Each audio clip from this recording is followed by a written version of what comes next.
Danny coming late? Don't go away. It'll be late. Slightly late, 6:30. Oh, you had said that one of these texts or emails or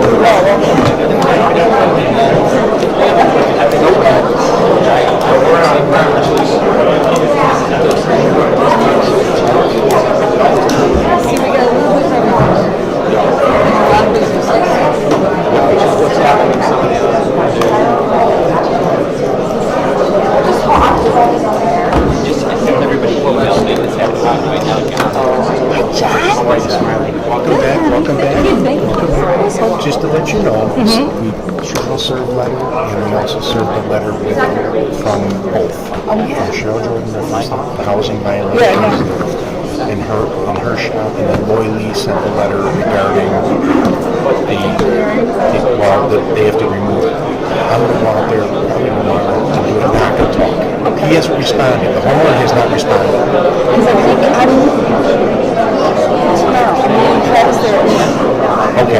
So, but if you're going to the house, Related to that? For the HOA. Yeah. So tell them exactly what they need to do. Because I was out with Travis today at 2 locations, actually. I wish I would have known because he was out this way. Oh, yeah. Doesn't he come along? He does. He comes from Rosemont, and he says he's here quite a bit. It used to be. Years ago, it was Tuesdays. So you're meeting him at noon? Okay. Because he said he's got another meeting at 11. I don't know. I'm going to try to take both of those letters. One from Cheryl, that's already been sent to us. Oh yeah, Dan's on his way. He just landed and he was not coming to him. Can you state what you're from? Sorry. Oh, okay. It's supposed to be clipped at the top. Oh, all right.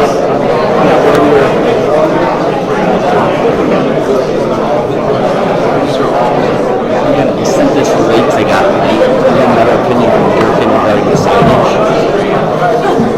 So I just sent it literally when I emailed it to you, but I want to make sure you get a copy of it. Call meeting to order. Call the roll. Trustee Fenn? Here. Trustee Dodge?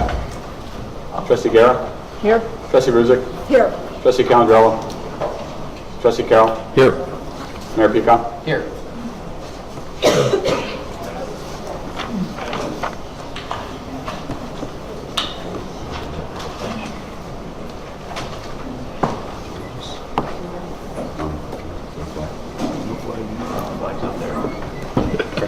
Please rise for the pledge. The flag is It's on the pole out here. Okay. I pledge allegiance to the flag of the United States of America and to the republic for which it stands, one nation, under God, indivisible, with liberty and justice for all.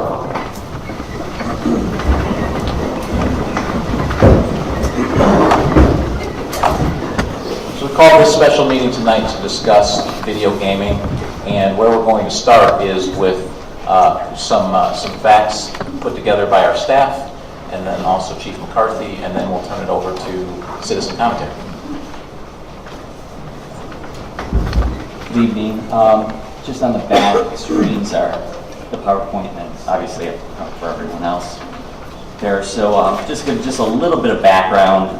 Back in 2009, the Village Board drafted and approved an ordinance to prohibit video gaming within the corporate limits of the village.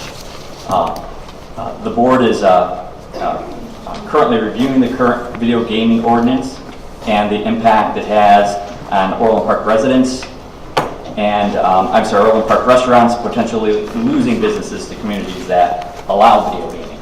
The Village of Orland Park also has a number of untapped home rural revenue sources, including video gaming tax. We were asked to do an impact study, and part of that impact study was on video gaming. I'd like to note, though, that there was a missed, the number on the original impact study for Homer Glen was off, and so that was corrected, and we updated the information on the website today, and it did adjust our numbers slightly for our estimated tax revenue.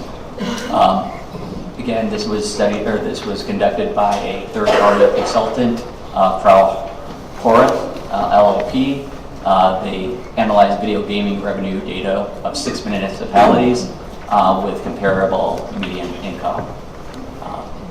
They use the implant economic modeling software to analyze any direct, indirect, or induced impact in terms of employment, employee compensation, value added, and output. That came out to about 9.2 million. The estimated annual revenue, again, is an average of what the other communities were receiving based on $500 terminal license and 150 terminals, and that estimated tax revenue would be about $415,000 for the Village of Orland Park. And that was also based on 19 months, almost 20 months worth of revenue collections, those dollars. Here we have some of the nearby revenues for the village, or for the surrounding communities here. And as you can see, Homer Glen, that had 40 video gaming terminals back in 14, brought about $58,626. They increased it to an additional 10 terminals, which increased the revenue by $103,363. But something that's a little interesting is that they did reduce the number of terminals by 4, and that did increase their revenue. Still went up to $130,000. And so on, that's just some of that are comparing communities of similar size and surrounding areas right over here.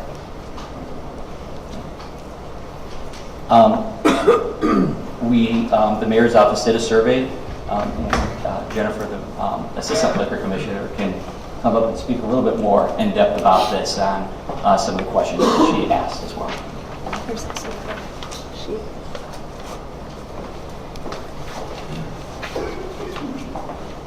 So on the majority of the no's, those are mostly corporate-owned restaurants that carry Class A liquor licenses.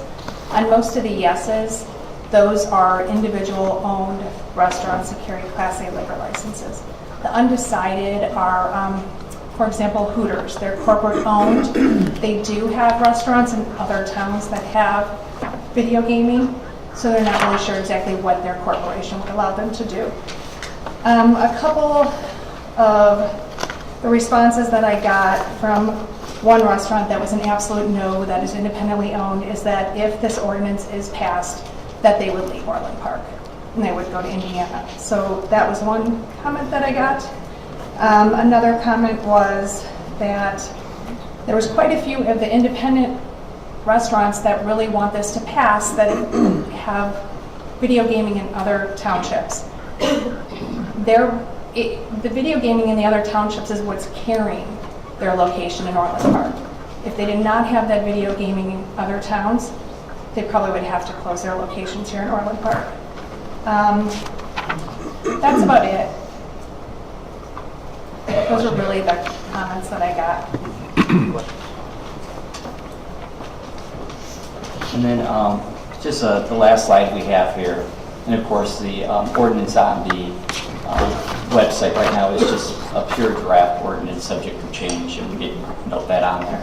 And also on our website, on the front page of our website in the spotlight, you can click it and you can get some more detailed information, the detailed report of the impact study, along with some FAQs that we put on there and some other information as well, including the information that I'm talking about tonight and the draft ordinance.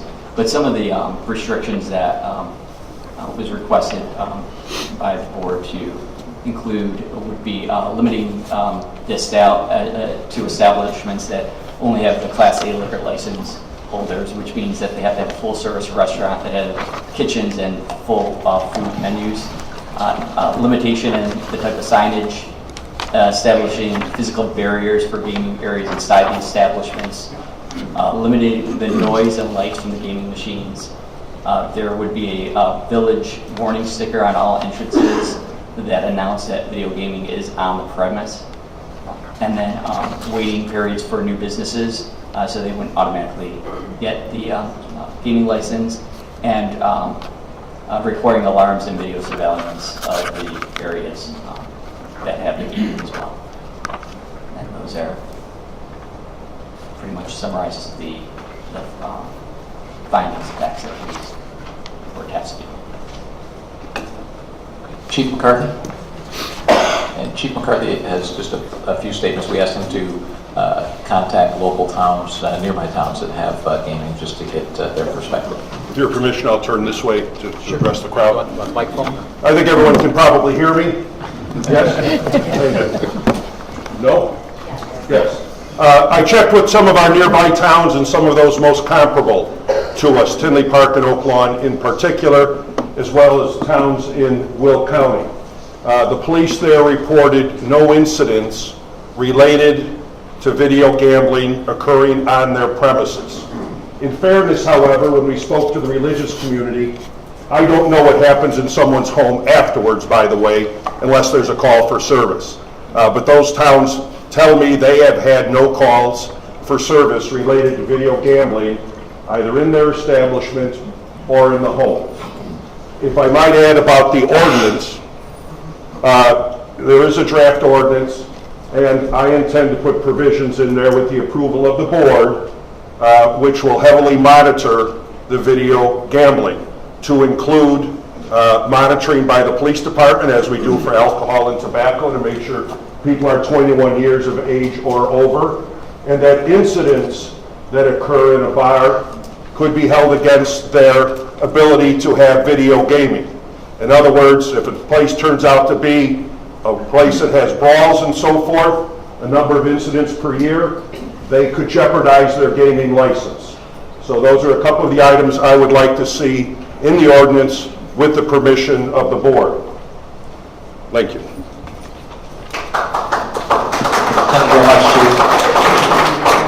Does anyone from the board have opening comments? So as a reminder to those of you who have signed up to speak, it's a 3-minute limit, and try to keep your comments as professional and courteous and polite as possible. I realize that this may be a pretty divisive issue on both sides, but there's no reason why we can't have civil discourse. And again, I'll be monitoring the 3 minutes, so try and keep your comments brief, but to the point. If for whatever reason someone has already said what you wanted to say, feel free to come up on record and just acknowledge that someone else said what you wanted to say, and you don't have to repeat everything they said if you don't want to. And with that, I'll start calling people up. Jim Harmony?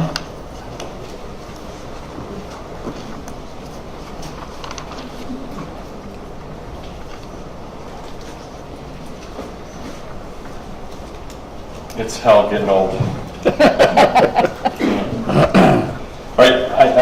I'm not sure. I guess we got to talk to you facing this way. There's a few points I want to make. First is that it changes the character of the community. I ride down 159th and I see these huge signs out in front of slot machines here. People who are addicted to gambling make up 30 to 60% of all slot machine revenue. We're just giving more people more places to do it. People gamble when machines are available. Look at Pennsylvania. They're now the second largest gambling state next to Nevada. Having these machines in our community is a tax. It's a tax on our people because when they play the machine, 80% is returned to them, 20% goes to a tax.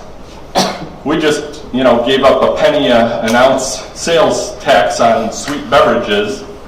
This is a 20% tax. Somebody puts in $20, 20% of that, $4, is gone. It's a tax. Startup costs. So we're going to get the revenue. What are our startup costs going to be? I didn't see that in the in the village's what do we call it? The report from the consulting company.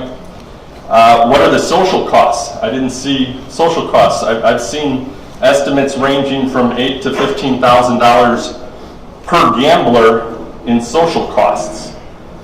If we take 1% of Orland Park 18 and over, that's 470 problem gamblers. Multiply 8,000 times them. That's a lot of money. U of I did a study they released this year and reported that crime will go up in census blocks 0.1 to 0.28. So 10%, an additional 0.1 crime for each block, census block that has gambling machines. And then finally, small businesses. There's 2,000 businesses in Orland Park. This affects 25 of them. Thank you. Thank you for your comments. William Barr.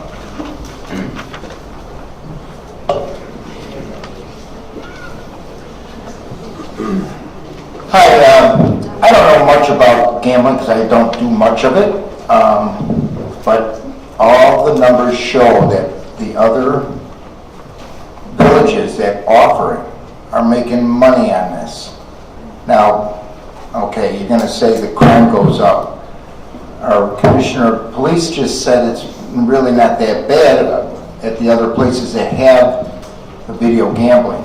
We have to create more money because our state is not.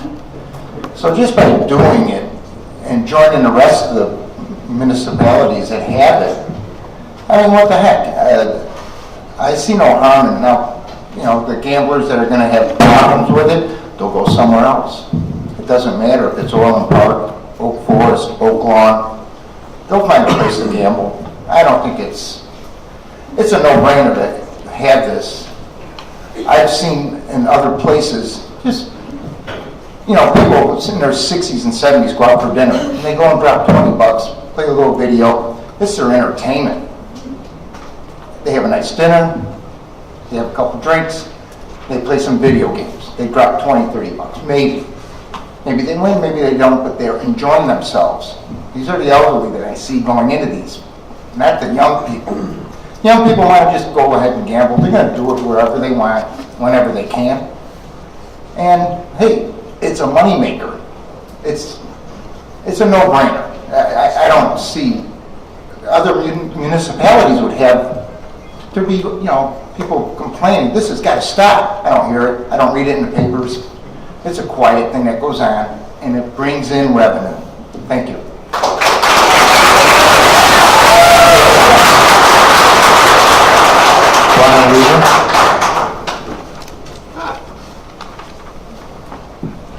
I'm even setting the timer for myself. I don't do that. All right, I'm only here to speak to this as a person who works for the state of Illinois. Yes, the state that doesn't pay you for anything. I work for the Department of Professional Regulation, so I'm used to writing legislation. So all I'm doing is critically looking at the legislation that you have before you. Two things. Urbana, on March 12, 2015, did ginormous homework on this. If you want, you may have all this. They looked at, and it's a PDF file, I can send it to you or whoever. They did a study back in 2015 on what was workable. Most recently, City of DeKalb, and yes, I'm a geek and I will hunt this stuff down. February 10, 2017, did ginormous work, and this was buried in a 67-page agenda item. So it is a PDF, but you got to look for it. Just do a word search. But what the short answer on this was, two things. I'm all about, when I write legislation, definitions. Definitions mean everything.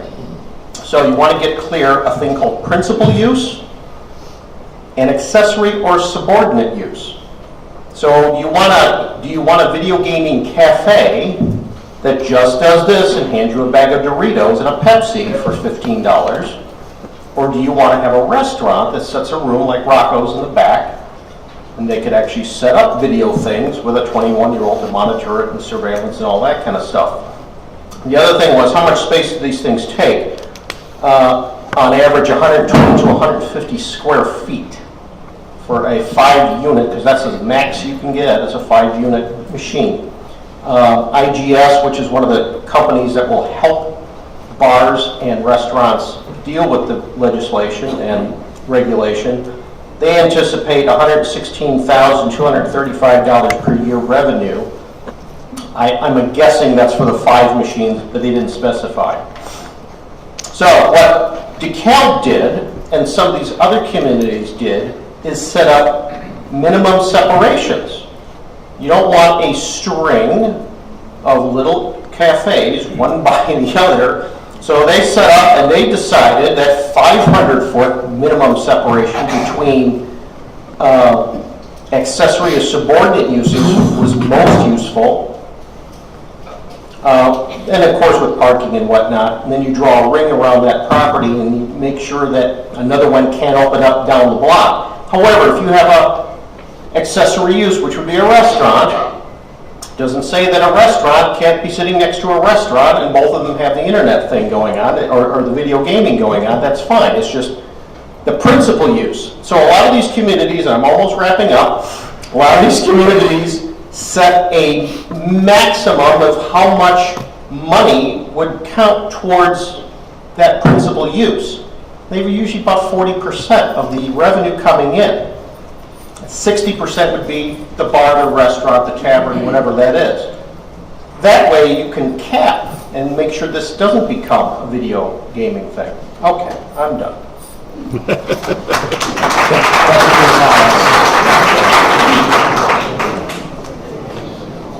Chris Kasmer. Hi, thank you. I just want to say that I've lived here since 2012, and I think that at least 2 times since then I've been asked to vote on issues that pertain to the community. I think one of them was to build a ball field. Another one was to ask me my opinion on garbage handling. Seems like something as mundane as garbage handling. If you need the village to vote on that, you should also be asking us to vote on something as serious as changing the complexion of our community in this way. Orland Park is a premier community in the Chicagoland area. I think that other premier communities like, Oak Brook and Naperville, they don't have video gaming. They don't need it. We don't need it either.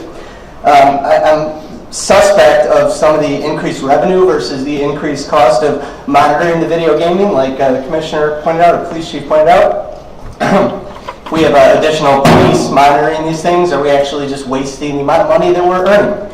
And then lastly, I'm also skeptical that there's actually any organic revenue from this video gaming. The people that live in Orland Park that want to do this video gaming can drive a very short distance to fulfill that need. The people that go to Orland Park, bars and restaurants now, obviously don't feel that need. So I'm not sure that we're going to actually reach those numbers that are projected, because the people that are doing that now are doing it somewhere. We're not going to draw all of the money that's projected. Thank you.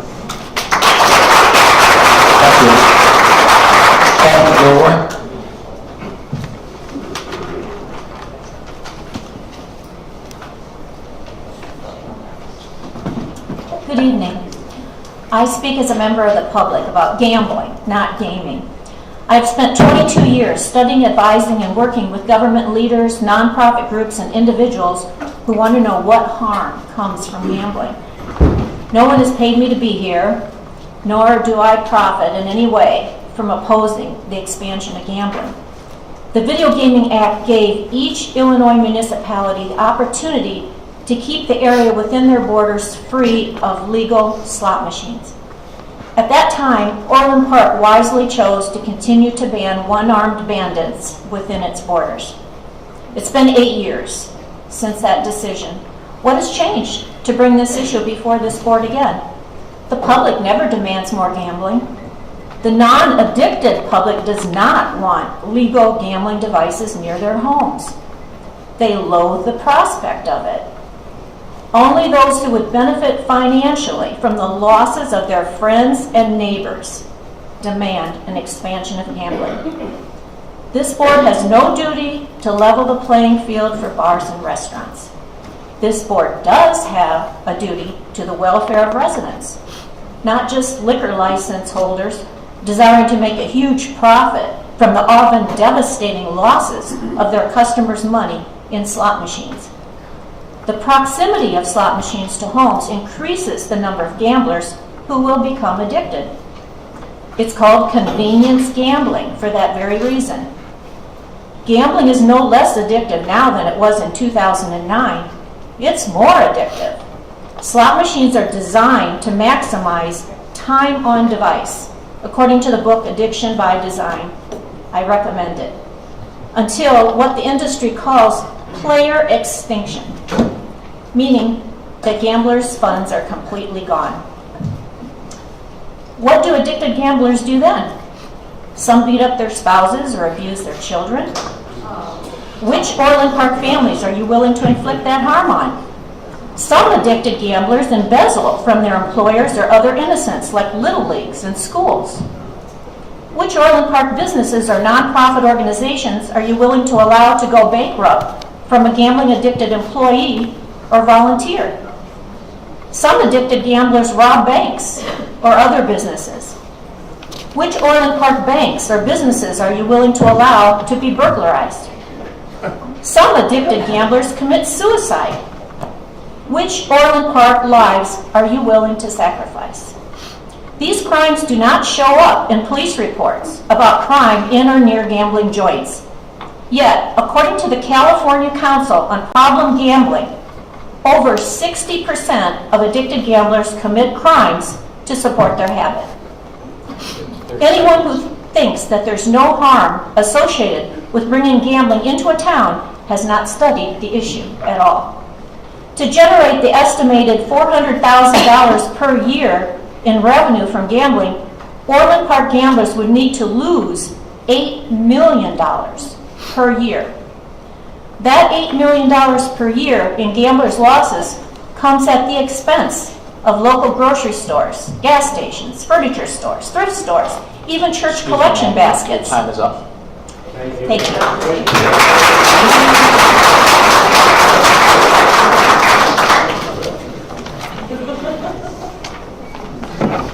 Charles McShane.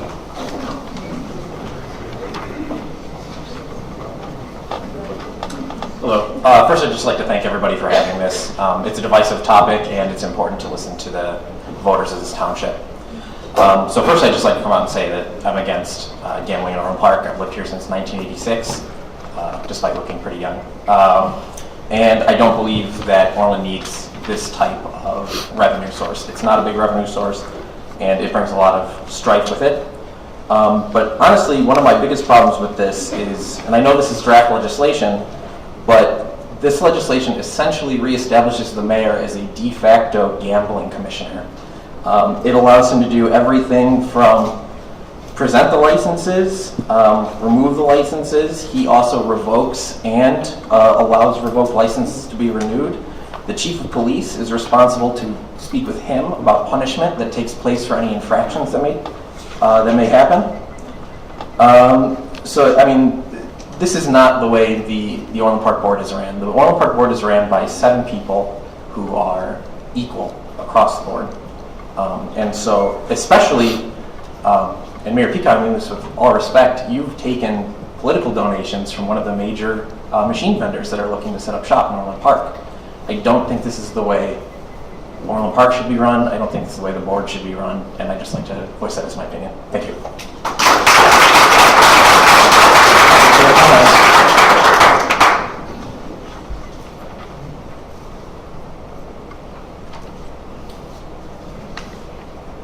Michelle Hom.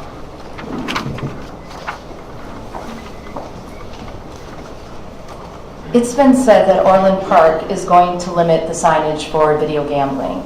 But in the proposed ordinance, there is nothing about limiting the signage. My question is, how legally will you limit the signage? Isn't it against the law to limit the signage? Isn't it against freedom of speech? If you can limit the size, perhaps, but can you limit the flashy lights and can you limit what it says? I have a lot of questions, unanswered questions, about how this supposed limiting is going to take place legally. The second issue that I have questions about is all this talk about currently that there are 67 Class A liquor licenses and that there's going to be regulations around future Class A approval for this, because once you are approved with Class A, then you can have gambling. How is that going to be limited? There's a lot, again, unanswered questions about this. Moving forward, how are we going to keep from having these parlors, gambling parlors open up in a lot of the vacant storefronts that are out there? So I would like to have more information instead of just going on blind faith that somehow this board is going to come up with something that's acceptable to Orland Park residents.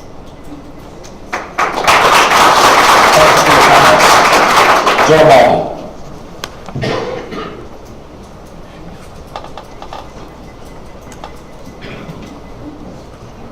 Evening, trustees, Mr. Mayor. I provided with the trustees and yourself some data that was put together, and I'd like to just briefly detail some of that. I support several of the points that were made by this kind woman back here in regards to the social costs, as well as what Jim had highlighted. I reference, and I'd be happy to provide a copy of this, but it's public information. It's freely available on the internet. From Dr. William Thompson, who is a professor at the University of Nevada, a public university that relies on its funding from, amongst its sources, Las Vegas. So I would think if there was a bias at all whatsoever, he would be biasing in favor. What's interesting is he objectively and objectively in his study points out that the social consequences are tremendous. And I'll leave it. What he did is he identified in his study the states of Connecticut and Wisconsin where there was ample data. And he highlighted several key attributes, again, using multilinear regression, and your consultant would know what that is, indexed against employment costs, bad debts, theft, civil court costs, criminal justice costs, welfare, and therapy. These were the ones that were most highly correlated. There are others. But in the study, the net cost to the state of Connecticut per individuals in the state that has a gambling problem came to $15,994. In Wisconsin, it came to $85.95. The statistic for problematic gamblers is at 2% of the U.S. adult population. If I use that 2.9% against Orland, and I use the same per gambler cost, the net social cost, and this is not my data, is $22 million on the low end. This information I provided to you, as well as the study. I would like to leave that as just a point for thought. The second point I wish to make is that when I learned that the expected revenue was $480,000, what I then did is I took the liberty of going to the Illinois Gaming Authority, and all this information is readily available on the internet, and I took all the data for Oak Lawn, Blue Island, Homer Glen, and I put it together in this, which I provided to you, and identified, by way of histograph, the annual revenues. You'll clearly see you're seeing diminishing returns. Now, what that says, in absolute terms, is yes, there's revenue that's being made. But I really wonder if this audience realizes what it takes to generate $480,000 in tax revenue. I'm using Oak Lawn, not my data.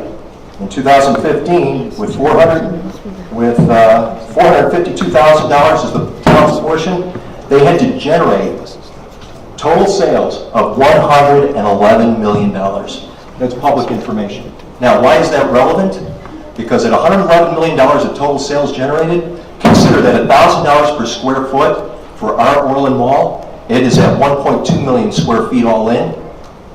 That's about 1.2 billion in annual revenue. I wasn't able to get any public information. They're privately held. Perhaps the village has it, and I just didn't have the time to look through that. My point only is, it's clearly, in economic terms, a net transfer of revenues that would be going today, as we know it, to the mall, will then be redirected. So while, with all due respect, at $480,000 we think we're going to make, indexed against the social consequences of $22 million, again, please take me to the numbers. That's all. Thank you.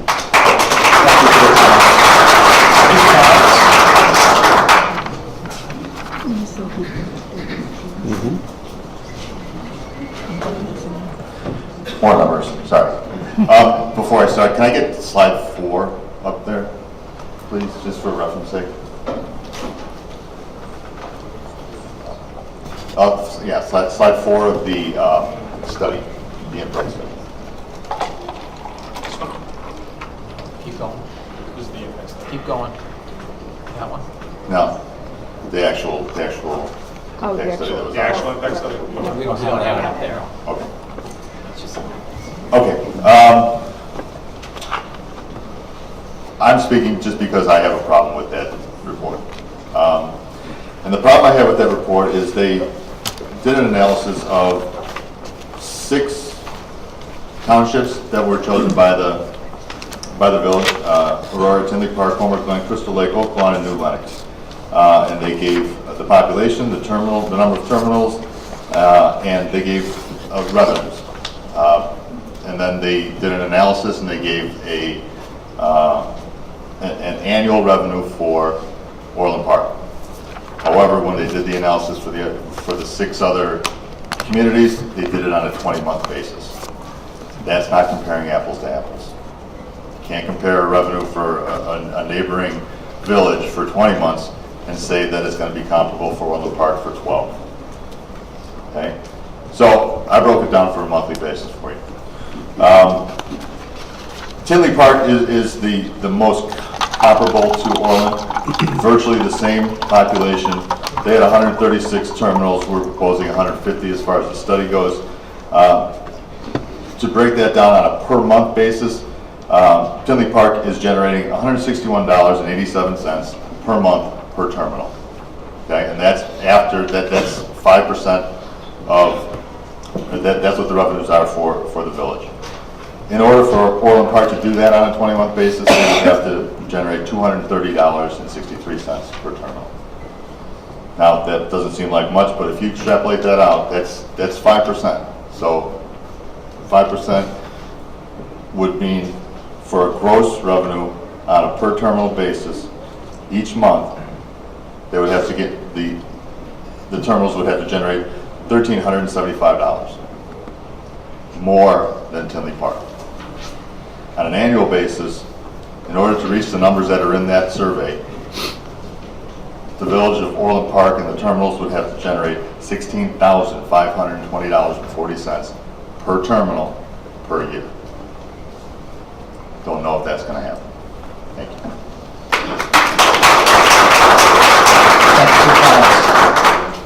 Colleen Panega?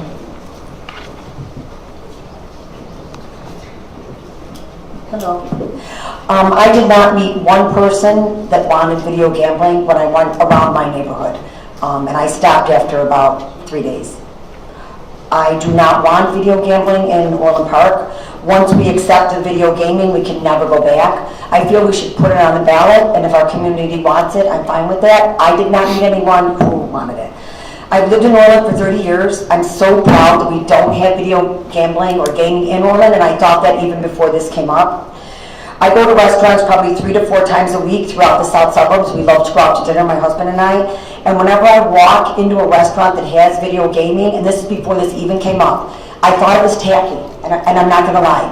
I thought it was loud. I thought it was strange that people would walk in by me when I'm having a dinner, and they're going behind a wall, and then I hear ding, ding, dings behind me, and there's barriers and lights, and I just thought it was really strange, and I so hope we don't go in that direction.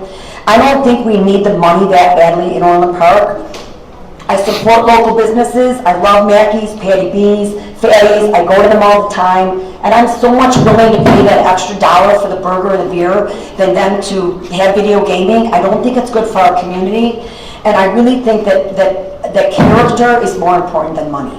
Thank you.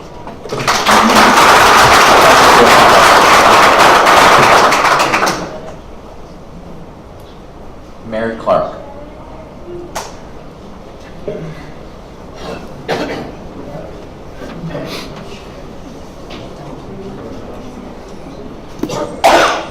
That is my daughter, and she's a teacher, so she speaks about better than me. I've lived in Orland for 30 years, and I've asked all my friends, my neighbors, my kids, 100% against this gambling. I'm lucky enough that My kids take me out a couple times a week. There's a wait to get in the restaurant. You can't get a reservation late. You got to go 5 or 6 o'clock. They don't need this gambling. What I would like to see up there is the name of these restaurants you say want gambling. I'd like to see that up there. Now, Orland has everything. That's why people are moving out here. It's a wonderful village in the community. We have the sportplex, we have the mall, we have the churches, we have the banks, we have the stores. We have everything. We don't need any gambling. But at the last meeting, I was taken back by 2 trustees of what they had to say. One trustee said, well, we'll put a sign on the door that says there is gambling in this restaurant. I don't want to go to a restaurant where I see a sign like that on the door. Another trustee said, well, the churches are for it. The churches have gambling, a raffle, $100 maybe, to get everybody for big prizes because they use that money for the churches and schools. That's why they have it. They're not for the gambling. Thank you.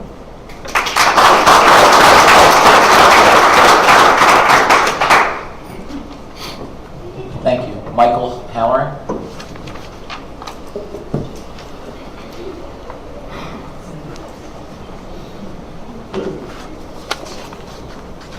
My family owns Orland Bowl, so I have a different perspectives than certain people and what have you. Excuse me, and a few comments to make. One, for all those that talk about the social issues, there isn't walls dividing Orland and Tinley and Homer Glen. A person who has an addiction is already doing it. Whether we pass it here or not, they're going to do it. Okay? It's done. Okay? It makes no difference. The point is mute of the social impact. But I want to tell you, use my time to talk about the impact as a business proprietor.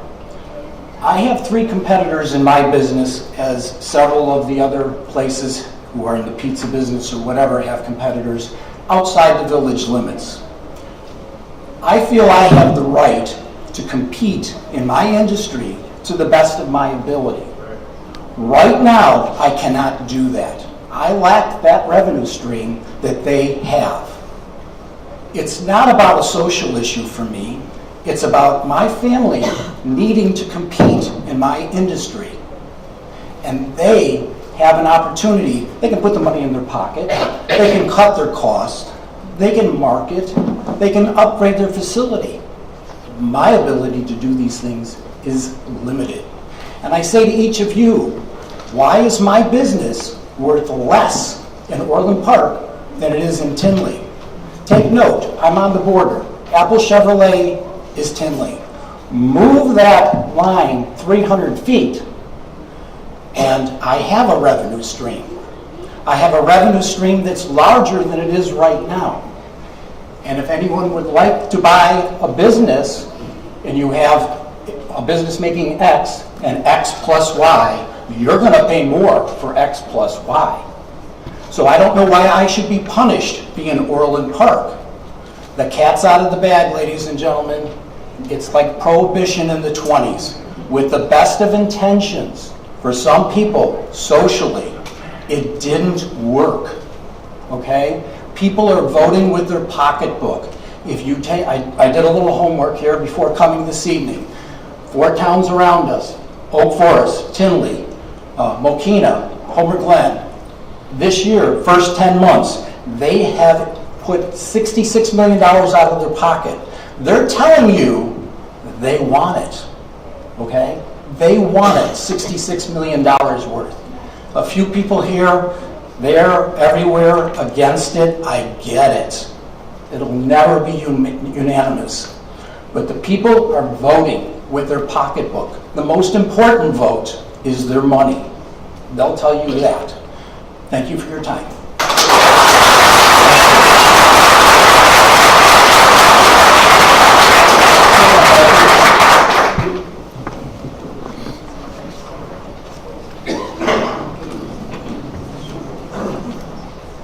I might need a point of order from the board here. I came here prepared to speak for a group of 10 family-owned businesses, including Mr. Halloran. I didn't know there was going to be a 3-minute limit. I was unaware of the rules, and I didn't see them. But in lieu of that, if you bear with me for one or two points that I really think are very important that we get out here tonight. This gambling issue is not a new issue. You people were not here when it originally, a lot of you weren't here, when it originally was enacted. It was enacted by the prior board, and it was enacted for very good reasons. The reasons were that the state law was too pervasive, and we were worried we were going to turn into Pottersville. At that time, the family businesses, which are here tonight, who have been in business in this town for many, many years, agreed with the board. We support the board. We did not want Pottersville.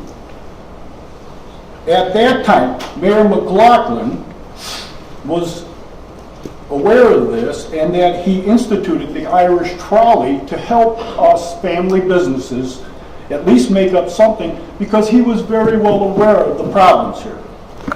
We have worked with the village for the last 8 years, and we hope to continue to work and get this passed. This is not a social issue. This is basically, in many of our lives, our family lives, a business issue. We cannot compete. I cannot compete. I am on Will Cook Road. I am being run out of business by Homer Glen. They offer beer cheaper, they offer food cheaper, and that's a reality. I can't stop my people going to Homer Glen, and I can't stop people going to Tinley Park. But let me make this perfectly clear. The people that are supporting Tinley Park and Homer Glen are Orland Park people. Okay?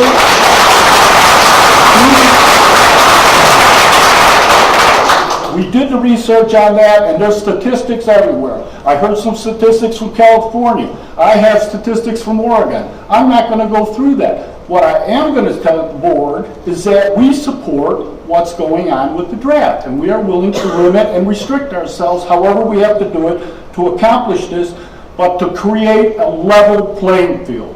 We have to have that playing field level, and the ills, I'm sorry, there's over 300,000 motor vehicle accidents in the state of Illinois last year. Do we ban cars? People are going to be in car crashes. People are going to gamble. It's a reality.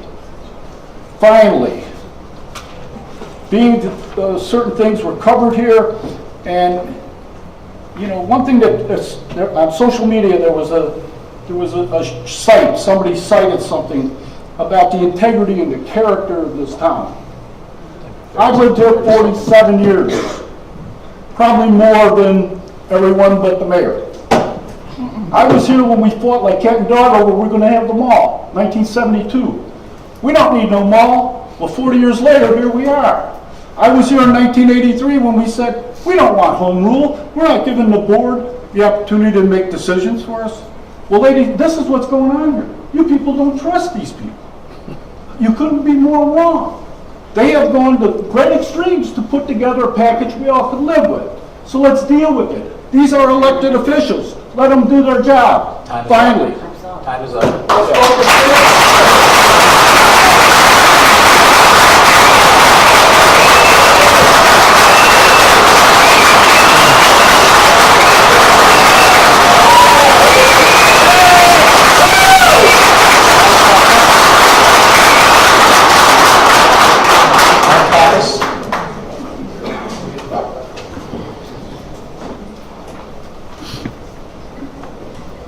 Mayor, Board of Trustees, Chief McCarthy.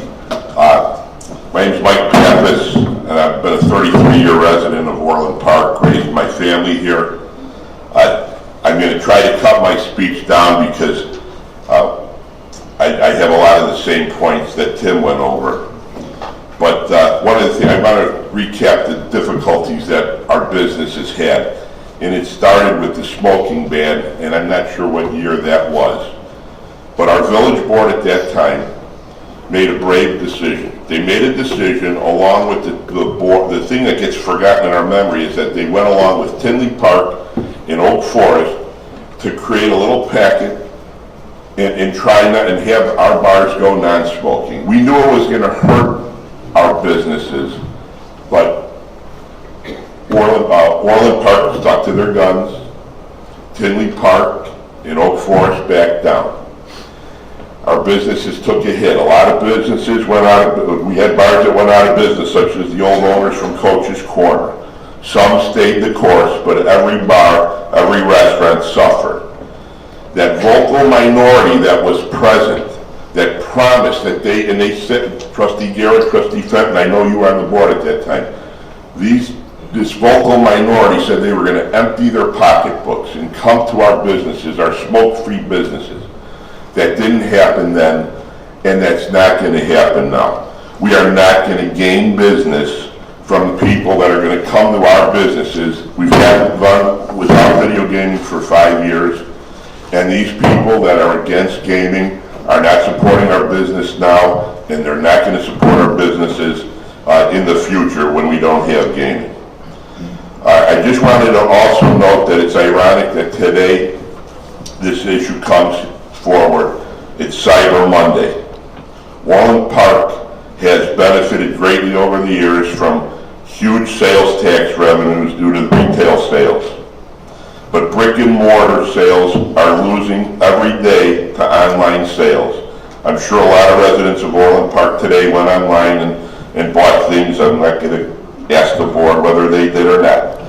But we need to embrace, not eliminate, not alienate the family restaurant businesses that will eventually become non-existent. We need to level the playing field. Earlier this year, the board opted out of Cook County's minimum wage law because you didn't want to put our businesses on an uneven playing field. So on behalf of family businesses that own Coach's Corner, Traverso's, Fatty's Pub, Gatto's, South Fork Restaurant, Papa Joe's, Fox's Pub, Orland Bowl, Silver Lake, Patty B's, Mackey's Pub, Girl in the Park, Indoor Golf Links, Irish Patriot, and Petey's 2, just to name a few, we ask that you vote to allow video gaming in Orland Park. We ask that you level the playing field for our family businesses.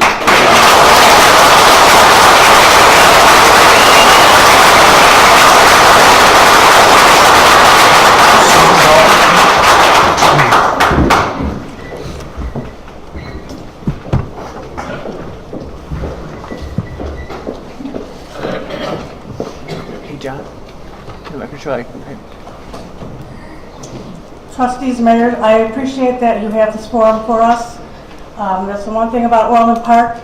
You do listen to your residents, and that is a very important part of this village. I'm up here just sharing my opinion and those in my neighborhood, those people I spoke to. This is a family village. People come to Orland Park because it has great schools, wonderful parks. It's a big village, but it still has a small town feel, and we respect that family value. I don't feel that gaming is part of that family value. I don't think that's what Orland Park is. But I do appreciate that the village is always looking for resources for your budget. And so I was curious exactly how much money the village gets from these machines.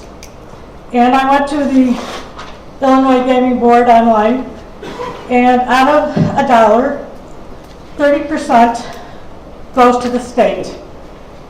5 of that goes to the municipality, so we would receive 5% of that money.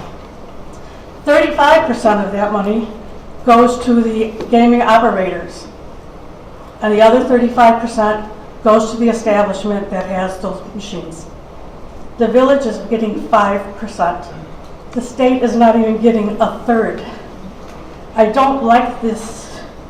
I don't like the way the money is split up. I don't think it is fair to put something like that into our village. When we look at the 5%, if my calculations are right, that means that we're about 0.15% of the village budget would be from this funding. I think there's other ways we could either trim or find those funds in that situation. I also was curious with some of the language that is in the present village ordinance on the establishments that get that. that get a license, the Class A liquor licenses, those establishments that would get a video gaming license, would they, if they were to sell the business or transfer the business in the ordinance, there's no transfer of the license. However, when a business is going to get it, there's an 18-month consecutive waiting period. Is that waiting period the same for a business that is sold and then purchased?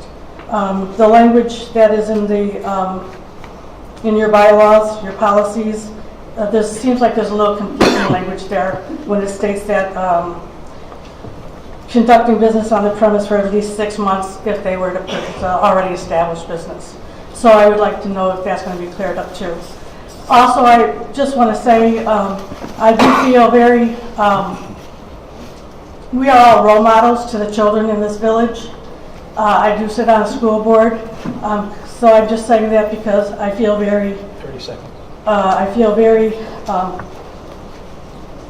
responsible for those kids. And I think if we do video gaming, we're endorsing video gaming. And I don't think that's something I want to be a part of. If I think this should go to a vote to the citizens, and we can vote that way on the ballot instead of by the dollars. Thank you.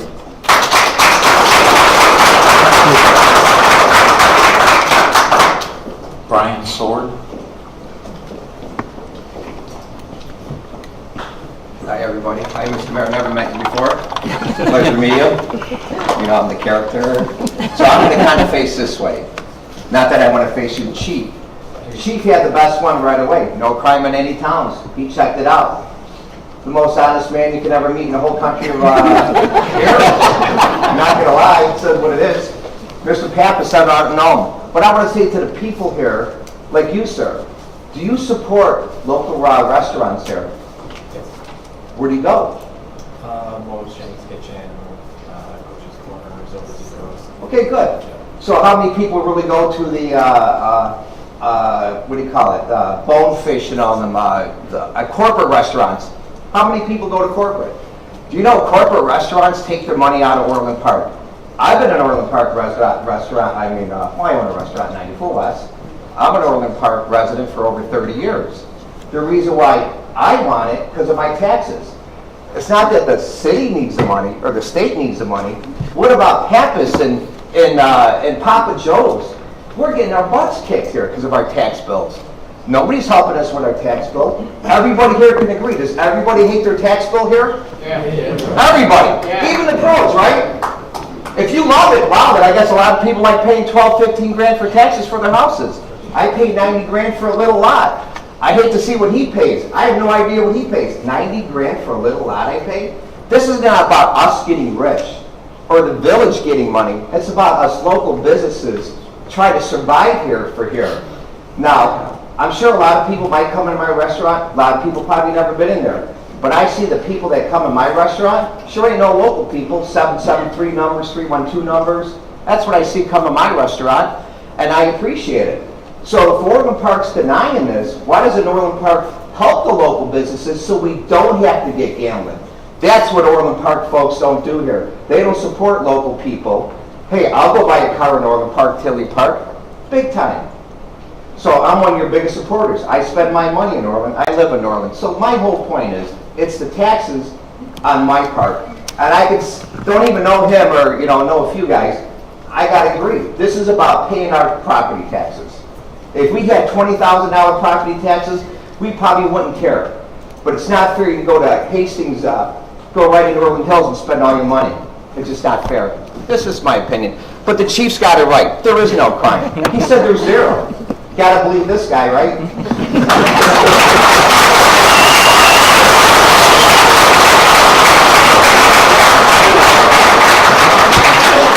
So that concludes the public comments. So we'll go down the board here. If there's any comments, I'll pass the microphone down the board here. Lucky me. Okay, so I've made some notes here, obviously. First, I have to ask this gentleman, you're from the state of Illinois. Do you live in Orland Park? I do. Okay, then I understand. Otherwise, I thought you were representing the state here, and I I'm found that- representing Pebble Beach Drive, my house. That's fine. Someone asked about signage in the ordinance as it's proposed. My understanding is we cannot restrict signage. It comes under freedom of speech. We had hoped in conversations that we could do that and keep it out of the windows. I think Trustee Dodge had suggested a sticker in the window and that would be it. My understanding is we can't do that. So unless we get another opinion that's stronger, that's not going to work. Mr. Pappas, you're a local businessman, I get it. Do you have any other interest in this? Yes, yeah, no, I'm in the jukebox and the ATM and the video gaming. All right, so I just had want a for longer transparency. That's all I'm saying is you have more than, no, I don't think so. No, we have 2 more town halls. Okay, and as far as transferring a license, Ms. Dalton, let's see, there she is. There's still debate on that. I have a feeling on that, and it's not represented in that ordinance, so I think the ordinance as we see it, if it were to be approved, is not what anybody, let's say it has to be fine-tuned, but there's still a lot to look into. So with that, terminal license is 1, 2, so I'll just pass it along. To talk about the signage issue just for a moment, because I know that was one of the contentions a lot of people had about video gaming. Keep in mind the draft ordinance we have right now is kind of a melting pot of 7 different ideas here, and it's still something, as Trustee Guerra mentioned, that if we were to pass video gaming, it would still need much more tweaking than it's already been given. But we do already have one of the strictest sign ordinances of any southwest suburb. And in fact, many of our business owners think we're too strict on signage. So while Trustee Guerra is correct, there's a First Amendment issue here. There isn't a First Amendment issue when we're talking about non-content-based restrictions. So Michelle, for your example, we can eliminate, and we do not allow, flashing signs currently. So that would already be taken care of. There are non-content-based restrictions we can put on signage. And I think anybody that would even consider gaming in Orland Park already has ideas on wanting to make it very strictly enforced and very restrictive. We already talked about Class A liquor licenses. I don't think there's a member of the board, and we'll hear from everybody, but I don't think there's a member of the board that would want to have it in gas stations or convenience stores. I don't think there's a member of the board that wants to allow Vegas-style flashing signs, neon signs, big display signs. We don't allow those under our current sign ordinance. I do want to point out, like Mr. Pappas said, like Mr. McCarthy said, Mr. Halloran said, we understand that the revenue potential is limited. It's not a huge dollar amount when compared to the size of our annual budget. But the bigger issue is exactly what I think we heard from some of our family-owned businesses. From my perspective, it's more of an issue of trying to help our small family-owned businesses. And again, as far as the transfer, Sue, you brought that up, and that is something I think that would have to be worked through because I think there are differences of opinions on the board on that. But again, it would still go into a very strictly drafted ordinance if it were going to happen. All that being said, I want to thank all of you for coming out tonight, and I look forward to seeing you in the future meetings.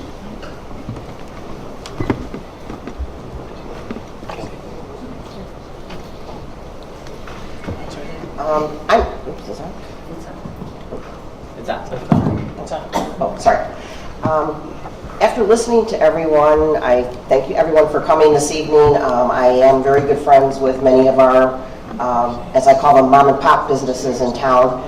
And since my husband owned 2 businesses, we had 2 mom and pop businesses. I totally understand the plight of a small business. You are taxed up the wazoo there. And I understand what you're going through. I am a firm believer, the signage issue just came before us where we were told we can't restrict it because it's against the First Amendment right. I've spoken to several of the owners. They have no intention of doing that, so that's something that has to be figured out and worded in this if we were to allow this.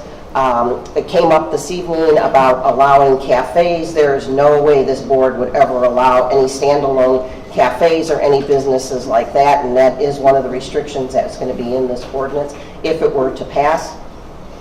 Someone else brought up about it was Colleen who brought up she didn't want to listen to the machines or the lights or anything like that. The business owners have already agreed to there would be no sound. The sound would be off, so you wouldn't be listening to, you might be listening to screaming if somebody wins a lot of money, but we can't control that. We still have a lot to go through on this draft ordinance. The 7 of us don't agree on everything by any means. This is not something that's going to be done tomorrow or in the next couple of weeks. We do have 2 more meetings scheduled. I'll tell you right now, the 3rd meeting I will be out of town, so I won't be at, so whoever's there, hopefully there's more answers for you at that meeting. But I think tonight was very good because we were able to hear both pros and cons, but I think it's very important for the people of Orland Park to hear the plight of the small business owner. You know, even they advocated last Saturday was Small Business Day. Go and support your small businesses. The small businesses, not only in Orland Park, but all communities, are suffering. Brian brought up a good point. How many people in here patronize all of the restaurants in Orland Park? And so do I. But there's a lot of people that don't. You know, they might go to a different town or whatever, and everybody's entitled to go wherever they want to, but they're suffering. We're trying to help them. They get a bigger percentage out of this bucket than we do. We totally understand that, but that's the purpose. We're here to help the small business owners. You know, we have no control over the county taxes or the state taxes that they have to pay on a daily basis. So we've got to come up with something that possibly could help them. The ordinance that we have right now, personally, is not acceptable to me, and we need to work on it. So I would hope that everybody would have input and give us the opportunity to work through this to possibly come up with something that we could consider and that the business owners would be happy with.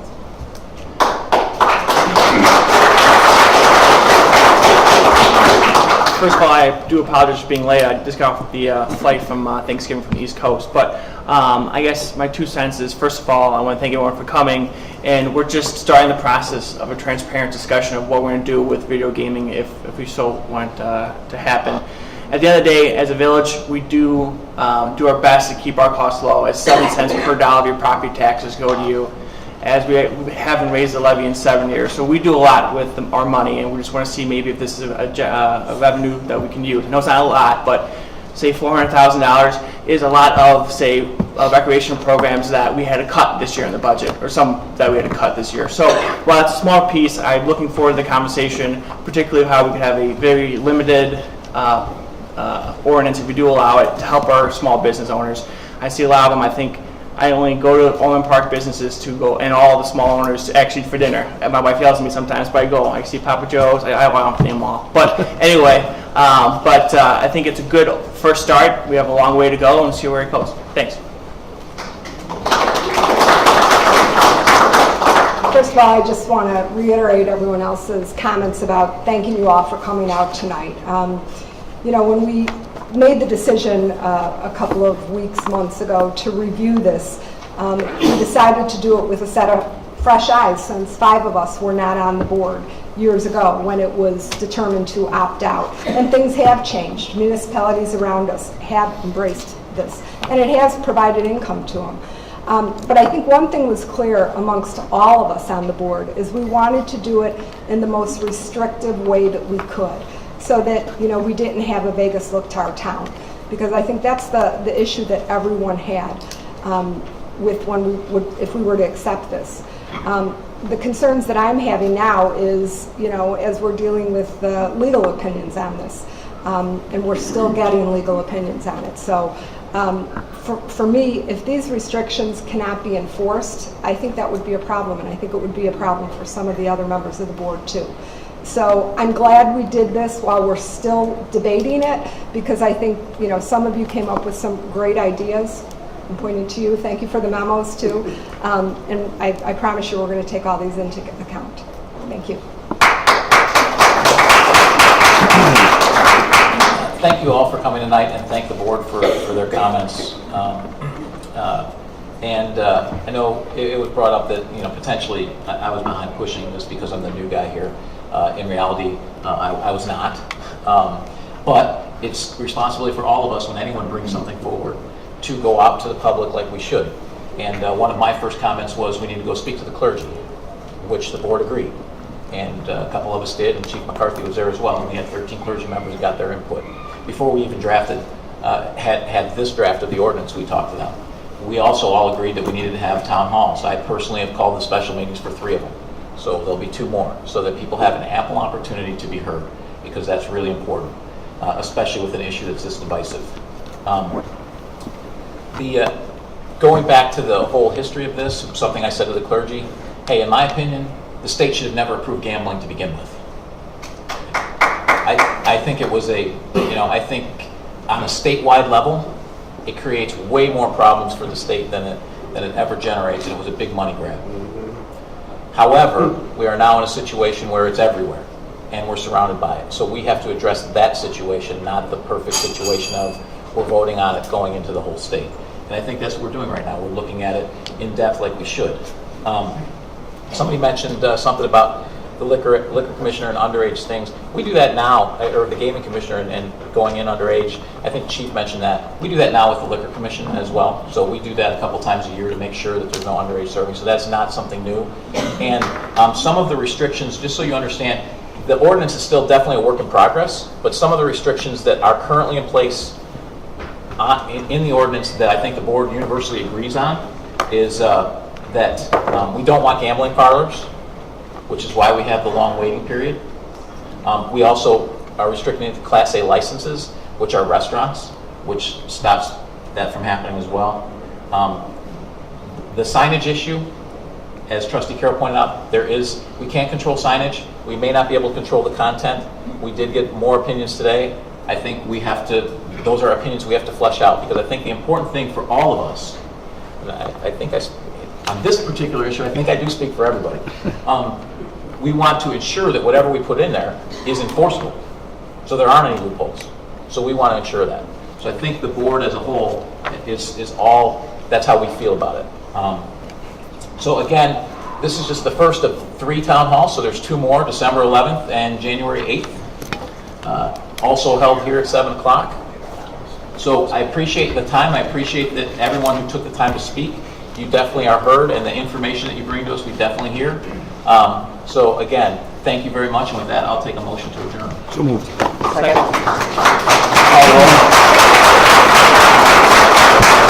Trustee Carroll? Aye. Trustee Patton? Aye. Trustee Guerra? Aye. Trustee Ruzek? Aye. Trustee Calendar? Aye. Mayor Pico? Aye.